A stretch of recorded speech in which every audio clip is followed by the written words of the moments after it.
तो जय श्री कृष्णा। स्वागत है आपका एक बार फिर से हमारे चैनल खुशनुमा पल पे। आज हम अथर्व की हाथ की मालिश के बारे में आपको बता रहे हैं। हाथ की मालिश क्या होती है ना, उसकी जो बोन्स होती हैं तो वो आपको मालिश से बच्चों की बोन्स स्ट्रॉन्ग होती है, तो इसलिए मालिश एक बहुत इम्पॉर्टेंट स्टेप होता है बच्चों की लाइफ के लिए कि वो लाइफ लॉन्ग अगर आप बच्चों को हेल्दी रखना चाहते हैं तो आप बचपन में ही उनकी इस टेक्निक से मालिश करिए, जिससे कि उनके हाथ पैर स्ट्रॉन्ग रहें, पीठ पेट सर हर एक चीज़ स्ट्रॉन्ग रहे। तो इसलिए सबसे ज़्यादा इम्पॉर्टेंट चीज़ होती है हमारी बच्चों के लिए, जो कि होती है मालिश। जैसे कि ये बारिश का मौसम चल रहा है, यहाँ पे क्या होता है कि बच्चे बहुत जल्दी सर्दी ज़ुकाम बुखार ये हो जाता है बच्चों को। तो इसके लिए हमने आपको बताया भी था कि इसकी दादी नानी ने एक तेल बनाया है जो कि बहुत ज़्यादा ही अच्छा तेल है, और अथर्व को बहुत फ़ायदा मिला है उस तेल से। इसको ज़ुकाम हो गया था रिसेंटली में, तो हमने वही तेल से मालिश करी है, तो अथर्व बहुत जल्दी रिकवर हुआ है। तो वो तेल हम आपको बताते हैं। आपको क्या करना है कि सरसों का तेल लेना है, उसको अच्छे से बॉईल कर लेना है। उसमें मेथी, अजवाइन और लहसुन हमेशा जब भी आप डालें ना गरम तेल में तो उसको फोड़ के डालिए, वरना क्या होगा ना वो एकदम से उछल जाएगा तो आप भी जल सकते हो। तो इसलिए उसको थोड़ा सा फोड़ लीजिए, उसके बाद इन सब चीज़ों को डालिए, अच्छे से उसको स्टिर करिए। देन उसके बाद जब अच्छे से वो बॉईल हो जाए हर एक चीज़, देन उसके बाद उसको थोड़ा सा ठंडा करिए, रख दीजिए, ठंडा हो जाएगा वो तेल। देन हल्का सा जब गुनगुना तेल बचेगा उस तेल को हमें छान लेना है। जो भी हमारा इंग्रेडिएंट्स उसमें पड़े हुए हैं उन सबको छान के वो तेल हम एक बाउल में ले लेंगे। देन उस तेल को हम लोग बच्चे की छाती पे लगाना है। छाती में क्यों लगाते हैं, क्योंकि जो ज़ुकाम वगैरह सब कुछ हमारा जकड़ा होता है ना चेस्ट में, तो वो हमारा रिलीफ देता है। बच्चों को सांस लेने में दिक्कत होती है तो वहाँ छाती में लगाना चाहिए। ऊपर से नीचे की ओर लगाना चाहिए हमेशा, ये नीचे से ऊपर की ओर नहीं लगाना। कभी भी आप कुछ भी विक्स या कुछ भी आप लगा रहे हैं, कोई भी मालिश कर रहे हैं किसी भी तेल से, हमेशा ही ऊपर से नीचे की ओर मालिश करनी चाहिए। फिर क्या है, छाती पे लगा लिया आपने, फिर बच्चों के पैरों के तलवे में लगाना चाहिए। तलवे में क्या है ना कि जितनी भी आपकी ज़ुकाम सर्दी बुखार होता है तो वो सब तलवे में आप अच्छे से रब कर देंगे ना, तो उससे भी बच्चे को गर्माहट पहुँचेगी। फिर बच्चों की पीठ में भी लगाना चाहिए। तो ये थोड़े थोड़े पॉइंट्स हैं। और सबसे इम्पॉर्टेंट, आप बच्चों के सर पे लगा दीजिए। सर पे जो एक सॉफ्ट पॉइंट होता है बच्चों के, तो उधर लगाना चाहिए बच्चों की बिल्कुल।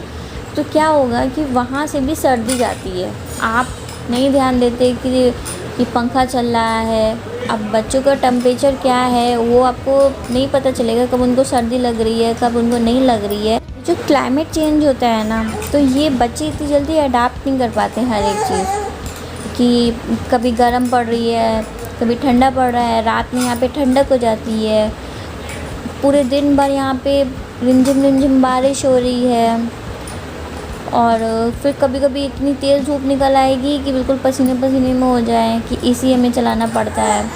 तो इस वजह से कि ये जो टेम्परेचर चेंज हो रहा है, ये हम लोग की बॉडी तो एडजस्ट कर लेती है, लेकिन बच्चों की बॉडी एडजस्ट नहीं कर पाती है। ठंडा गर्म हर एक चीज़ नहीं एडजस्ट कर पाती, इसलिए हमें उस चीज़ को ध्यान में रखते हुए हर एक काम करना चाहिए।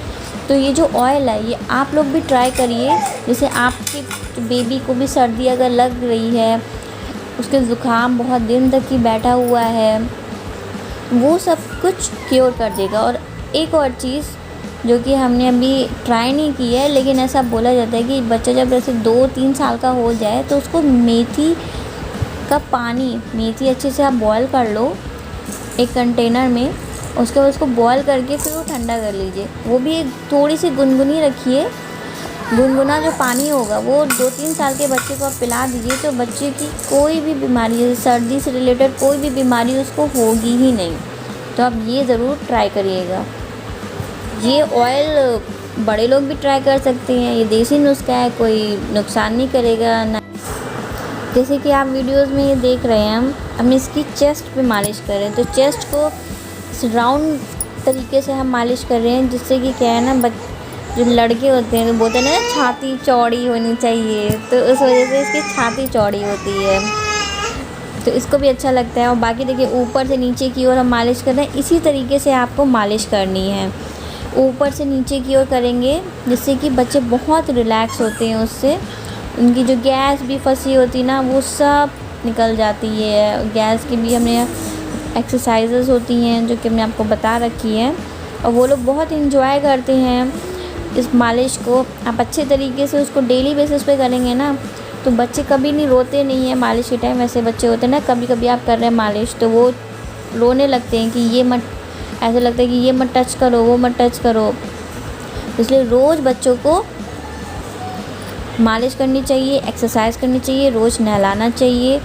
और हमें अपना जो रूम है जहाँ बच्चे सोते हैं वो हमेशा क्लीन रखना चाहिए। रूम क्लीन रखना चाहिए। बच्चे के जो क्लोथ्स हैं डेली के डेली, आप जो उनकी नैपीज़ होती हैं उसको डेटॉल में वॉश करिए, जिससे कि बैक्टीरियाज़ वगैरह नहीं होंगे उनके कपड़ों में। जो कि कपड़ों में जर्म्स नहीं होंगे तो उनको बीमारियां नहीं लगेंगी। तो इसलिए हमें हमेशा ही अपना कमरा क्लीन रखना चाहिए, हाइजीन रखना चाहिए। और जैसे कि ये कोरोना टाइम चल रहा है, तो बच्चों का इम्यून सिस्टम भी बहुत ज़्यादा ही वीक होता है, उनको कब कौन सी बीमारी लग जाए आपको नहीं पता। तो इस वजह से ये भी बहुत ध्यान रखना चाहिए कि कोई भी आउटसाइडर आपका रिलेटिव आ रहा है तो सबसे पहले आप उनको हैंड वॉश कराइए, सैनिटाइज़ कराइए, देन बच्चों के पास आने दीजिए, क्योंकि कब कौन सी बीमारी कौन लेके आ जाए कुछ आपको नहीं पता। तो इसलिए बच्चों के लिए आपको सेफ्टी मस्ट है।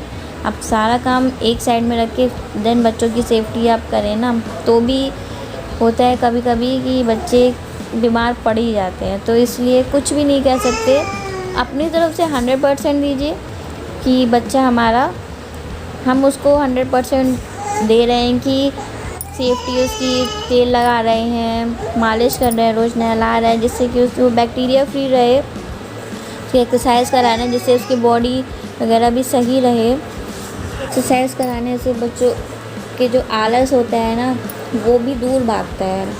कि बच्चे जो आलस रहते हैं कि ये कहीं इधर सो रहे हैं या वो चिड़चिड़ा रहे हैं, वो सब कुछ नहीं करता। तो इसलिए हमें आलस को दूर भगाने के लिए हमें एक्सरसाइज मस्ट है, मालिश मस्ट है, उसका नहाना भी मस्ट है। सब्सक्राइब दिस चैनल खुशनुमा पल, लाइक शेयर एंड कमेंट।